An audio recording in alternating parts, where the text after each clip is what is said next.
কি অদ্ভুত তাই না? এরকম করে আঁকলেই মুক্তিযুদ্ধ সেক্টর ডান। মানে এইটা আঁকতে পারলেই মুক্তিযুদ্ধ সেক্টর চোখ বন্ধ করে বলা যাবে। কেউ এখানে এমন বলতে পারবেন যে কোনো চাকরি বা অ্যাডমিশনে এই টপিকটার বাইরে কোনো প্রশ্ন আসে মুক্তিযুদ্ধ? আর ইদানিং দেখা গেছে এইটা আরো বেশি আসে, সেক্টর থেকে বেশি আসে। সো আমরা একটা টেকনিকে মুক্তিযুদ্ধ সেক্টর সবাই মুখস্থ করে ফেলবো। আজকের পর থেকে যেখানে আসুক আপনি 1 নাম্বার পাবেন। তো টেকনিকটা কি? টেকনিকটা হচ্ছে এইভাবে, এই শেষ এরকম একটা জিলাপির প্যাচ দিবেন। দেখেন এই হচ্ছে 1 নম্বর সেক্টর, এইভাবে যাবেন, ঠিক আছে, এইভাবে নামবেন, এই দিবেন, এই দিবেন, মুক্তিযুদ্ধ সেক্টর ডান। এইভাবে যে সুন্দর করে সাজানো আছে মুক্তিযুদ্ধ সেক্টরটা আমরা অনেকেই জানতাম না। যেমন এই যে 1 2 3 4 5 মানে সোজা, পরে আবার এইদিকে আসলে 6 7 8 9 নিচে নামছে 10 11, সুন্দর করে সাজানো আছে। তাহলে চোখ বন্ধ করে আপনি দেখবেন 1 2 3 4 5 6 7 8 9 10 11। এখন যদি 6 বলে আপনি অবশ্যই বুঝবেন এই যে রংপুরের ওই সাইডের কোন কোন জেলাগুলো আছে সেগুলো 6 নম্বর সেক্টরে ছিল। 9 বললে সুন্দরবন অঞ্চলে কোনগুলো ছিল এগুলো আপনি এখন বুঝতে পারবেন। তো চলেন এটাকে আরো সুন্দর করে স্পেসিফিক ভাবে শিখি, যেভাবে পরীক্ষায় আসবে। আমাদের কাছে রয়েছে বাংলাদেশের সম্পূর্ণ একটা ম্যাপ। এই ম্যাপটা থেকে আমরা একে প্র্যাকটিস করব, প্রত্যেকটা সেক্টর সুন্দর করে হাতে কলমে আমরা শিখব। যেমন এই যে কক্সবাজার, বান্দরবান, চিটাগাং, রাঙামাটি, খাগড়াছড়ি, তো এই যে চট্টগ্রাম সহ পার্বত্য চট্টগ্রাম এবং এই ফেনী নদী এমন একটা জেলা রয়েছে যেটা নদীর নামে হয়েছে ফেনী। এই ফেনী নদীর এই পাশ থেকে শুরু করে এই এতটুকু হচ্ছে 1 নং সেক্টর। তাহলে এইভাবে উপর দিকে আমরা উঠবো। এবার ফেনী নদীর পর থেকে 2 নম্বর সেক্টর শুরু হয়েছে। এখানে কি কি আছে? খাগড়াছড়ি, বান্দরবান, রাঙামাটি, বান্দরবান, কক্সবাজার, চট্টগ্রাম, এইগুলো আছে 1 নম্বর সেক্টরে। 2 নম্বর আপনার শেষ হয়েছে কোন জায়গা থেকে? আপনি দেখবেন এই যে রাজবাড়ী থেকে এইভাবে ধরবেন, ঠিক আছে, রাজবাড়ী থেকে ধরে এইভাবে ধরে এইভাবে এই যে শেষ 2 নম্বর সেক্টর কিন্তু আমাদের এইখানে শেষ। এই যে এইখানে 2 নম্বর সেক্টর শেষ। এটা হচ্ছে 2 নম্বর সেক্টর। এই যে উপরে 2 নম্বর আছে ফেনী, লক্ষ্মীপুর, চাঁদপুর, কুমিল্লা, মুন্সিগঞ্জ, ঢাকা, মানিকগঞ্জ, নারায়ণগঞ্জ পড়েছে। 3 নম্বর সেক্টর এই গাজীপুর থেকে ধরে আপনি হচ্ছে এইভাবে ধরবেন, এই যে এই হবিগঞ্জ পর্যন্ত, এই যে হবিগঞ্জ পর্যন্ত, এটা হচ্ছে 3 নম্বর সেক্টর, ঠিক আছে, গাজীপুর, নরসিংদী, ব্রাহ্মণবাড়িয়া, হবিগঞ্জ এখানে। এবার 4 নম্বর হচ্ছে সিলেটের এই যে পূর্বাঞ্চলটা, হ্যাঁ সিলেটের পূর্বাঞ্চলটা, এটা হচ্ছে আপনার 4 নম্বর সেক্টর। 5 নম্বর সেক্টর হচ্ছে এইটা। তাহলে 1 2 3 4 5 আমাদের সোজা দাগ শেষ। এইবার 6 শুরু হবে এখান থেকে, অবশ্যই এখান থেকে এই পর্যন্ত, এখান থেকে এই পর্যন্ত, তাই না? এভাবে নামবো। 6 কোন জায়গা থেকে? গাইবান্ধা থেকে শুরু করে এই পর্যন্ত হচ্ছে 6, এই গেল 6। 7 কোথায়? 7 হচ্ছে বগুড়া, এইটা এখান থেকে এইটা হচ্ছে 7। 8 কোথায়? 8 হচ্ছে সরি এই যে এইটা নিয়ে হচ্ছে 8, তারপর এইটা হচ্ছে 9। এই বঙ্গোপসাগর যাকে আমরা বলি বে অফ বেঙ্গল, যেটাতে কোনো নিয়মিত সেক্টর কমান্ডার ছিল না, সেটা হচ্ছে 10 নম্বর সেক্টর। এবং এই 10 নম্বর সেক্টর কিন্তু এই 1 নং সেক্টরের অধীনে ছিল, এটা আমরা অনেকেই জানি না। এরপর 11 হচ্ছে যে টাঙ্গাইল, ময়মনসিংহ বা এই জায়গাগুলো হচ্ছে 11 নং সেক্টর। তা আমরা যে সুন্দর করে প্রত্যেকটাকে হাতে কলমে শিখলাম, আপনি এটা কখনোই পারবেন না যদি না আপনি নিজে আঁকেন। বইয়ে পড়ার চেয়ে সবচেয়ে বেটার হয় ম্যাপ বোঝা। আর তাই কিন্তু আমি আমার ভিডিওগুলোতে ম্যাপ দেখে আপনাদের শেখানোর চেষ্টা করি। সো আমরা আবারও দেখি যেমন এই যে খাগড়াছড়ি, রাঙামাটি, বান্দরবান, কক্সবাজার থেকে শুরু করে আপনার পার্বত্য চট্টগ্রামটা হচ্ছে 1 নং সেক্টরে। এরপরে ফেনী থেকে শুরু হয়ে ওইদিকে একদম রাজবাড়ী থেকে শুরু করে উপরে নারায়ণগঞ্জ থেকে শুরু করে মাঝখানে তো যতগুলো ঢাকা বা কুমিল্লা, ব্রাহ্মণবাড়িয়া, এইগুলো হচ্ছে আপনার 2 নম্বর সেক্টরে। এরপর গাজীপুর থেকে শুরু করে ওই পর্যন্ত হচ্ছে আপনার হবিগঞ্জ পর্যন্ত, ব্রাহ্মণবাড়িয়া থেকে শুরু করে ওইগুলো হচ্ছে 3 নম্বর সেক্টরে। সিলেটের পূর্বাঞ্চল 4 নম্বরে, পশ্চিমাঞ্চল 5 নম্বরে। 6 নম্বর দেখেন আপনার রংপুর, ঠিক আছে, রংপুর, ঠাকুরগাঁও, নীলফামারী, এই টাইপের এগুলো আছে 6 নম্বর সেক্টরে। 7 নম্বর হচ্ছে এই যে ওখানে রাজশাহী, চাঁপাইনবাবগঞ্জ থেকে শুরু করে ওই অঞ্চলগুলো 7 নম্বরে। 8 নম্বরে হচ্ছে আপনার মুজিবনগর থেকে শুরু করে বাকি জেলাগুলো। 9 নম্বর হচ্ছে সুন্দরবন অঞ্চল, তা প্লাস বরিশাল টরিশাল এইগুলা। 10 নম্বর হচ্ছে নৌ সেক্টর, টাঙ্গাইল, ময়মনসিংহ হচ্ছে 11 নম্বর সেক্টর। শেষ, আমাদের শেষ, মুক্ত সেক্টর শেষ।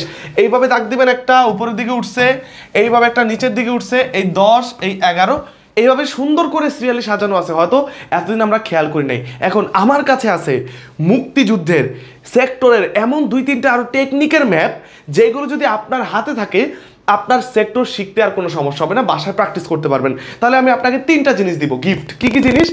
এক, এই পিডিএফটা দিব পুরো, আরও সামনে কি কি আছে দেখেন। 2 নাম্বার, আমার কাছে 20টা ভিডিও আছে এরকম টেকনিকে আমি শিখাই, শর্টকাট টেকনিক, ওইটা দিব। 3 নাম্বার, 333টা এমন ওয়ার্ড আছে, সিক্রেট ওয়ার্ড, যেগুলো থেকে মূলত চাকরি বা অ্যাডমিশনে ইংলিশ ভোকাবুলারি আসে। অনেকে হাজার হাজার ওয়ার্ড পড়ে অবস্থা খুবই কাহিল হয়ে গিয়েছে। সো এই 3টা গিফট আপনি পাবেন ইফ আপনি আমার এই ভিডিওটা নিজের টাইমলাইনে শেয়ার করবেন, একটা রিয়েক্ট দিবেন, বন্ধুদেরকে মেনশন দিবেন, দিয়ে সেই স্ক্রিনশটটা নাবিলস জিকে আমার যে ফেসবুক পেজ রয়েছে সেখানে ইনবক্সে স্ক্রিনশটগুলো দিয়েই বলতে হবে ভাই আমাকে এই 3টা গিফট দিয়ে দেন, আমি জিকেটা আরও বেটার সহজে শিখতে চাই। ঠিক আছে, এখন দেখেন বাকি ম্যাপগুলো আমরা প্র্যাকটিস করি। তাহলে আমরা আরেকবার প্র্যাকটিস করি যাতে আপনারা পারেন। সবাই একটু মনোযোগ দেন, খাতায় আঁকার চেষ্টা করেন, ম্যাপ নিয়ে বসেন। এই পর্যন্ত 1 নম্বর সেক্টর, এই পর্যন্ত আমাদের 2 নম্বর সেক্টর, তারপর এখান থেকে গাজীপুর থেকে শুরু করে এইখানে আমাদের 3 নম্বর সেক্টর, এই আমাদের 4 নম্বর সেক্টর, এই আমাদের 5 নম্বর সেক্টর, তারপর এই আমাদের হচ্ছে 6 নম্বর সেক্টর, এই আমাদের হচ্ছে 7 নম্বর সেক্টর, এই আমাদের হচ্ছে 8 নম্বর সেক্টর, এই আমাদের হচ্ছে 9 নম্বর সেক্টর, এই আমাদের হচ্ছে 10 নম্বর সেক্টর, এই আমাদের হচ্ছে 11 নম্বর সেক্টর। শেষ খেলা এখানেই। আপনি প্র্যাকটিস করেন 5 বার, তারপর থ্যাংক ইউ দিবেন আমাকে একবার।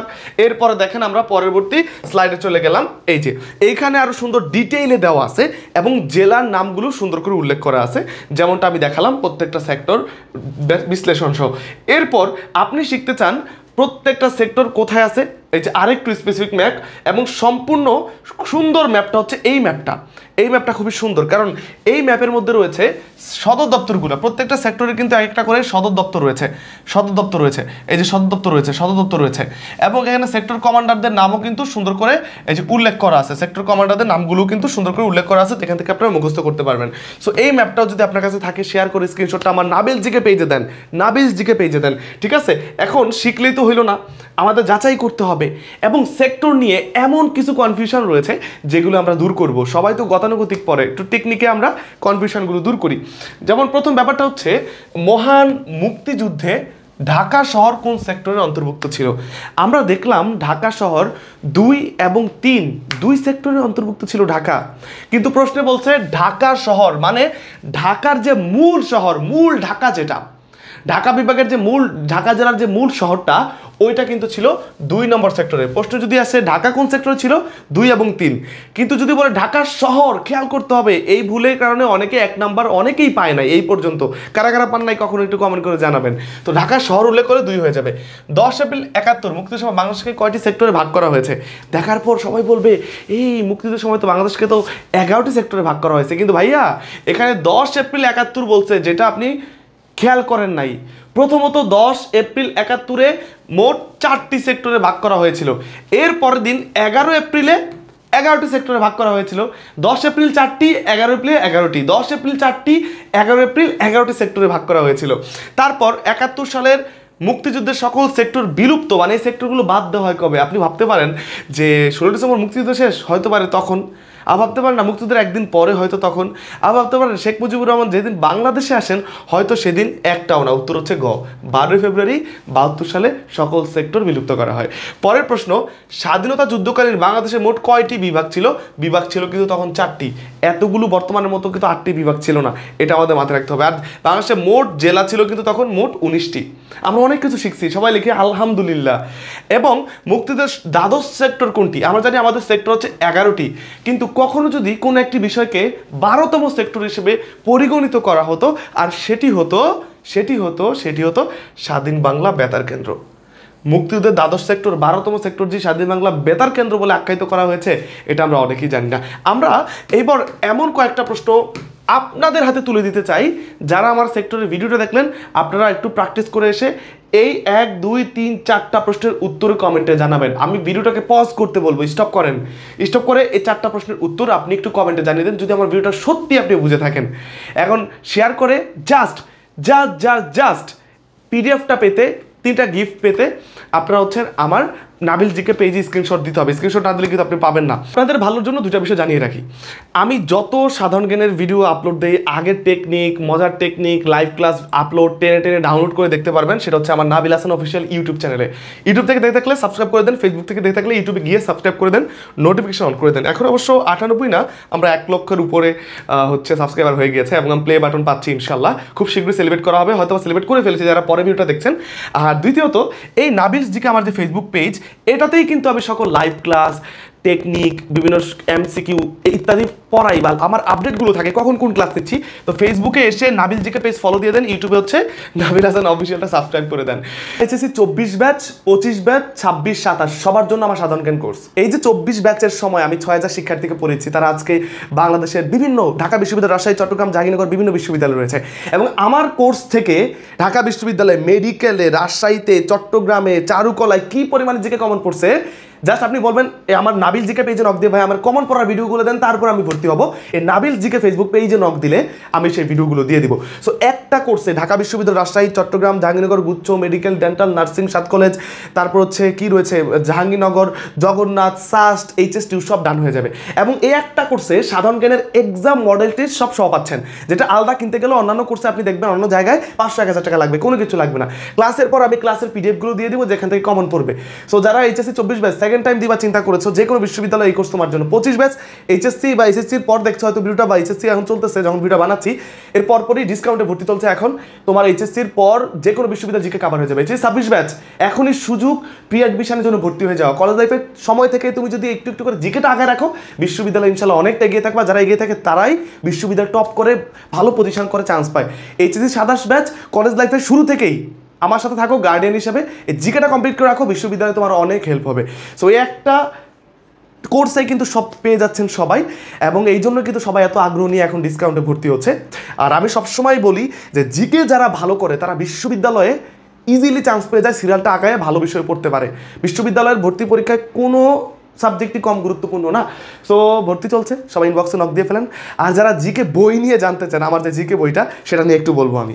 সাধারণ জ্ঞানের এই বই এমসিকিউ ইনসাইট সবাই এখন অর্ডার করছে। কেন করছে? এই বইয়ে কী আছে আমি শর্টকাটে বলি।